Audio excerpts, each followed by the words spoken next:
Despite increased pressure, the government have not yet given much real information on when and how the lockdown will end. But with the death toll rising much higher than 20,000 now, how effective has the government been in stopping the spread of the virus? Well, to discuss this further is general practitioner Dr. Gero. Dr. Bayarder, thanks for joining us. How effective have the lockdown measures been? It's certainly helping a lot because people have to transfer it one person to another, and we don't have a vaccine on the horizon. So complete lockdown really can only end once we've got sufficient testing for enough people so that we know who's got it and who should be out and about and who shouldn't.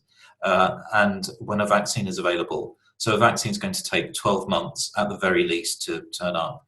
And the only option we've got otherwise is to lock down and to stop spreading it from one person to another. And Doctor, there have been reports, haven't there, that ethnic minorities are worse affected by the virus. What do you think is the reason for this? There's socio-economic factors. So people from these communities tend to be poorer, live in less affluent and more crowded housing, so social distancing is more difficult.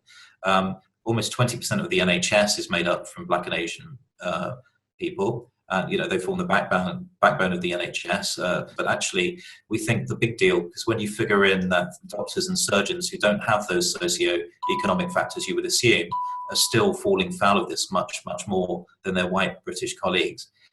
We think it's the melanin in the skin. So the pigment in the skin is there to protect the skin. It blocks out UV rays, but it also blocks out our ability to make vitamin D. And vitamin D is essential to our immunity, and especially with respiratory infections.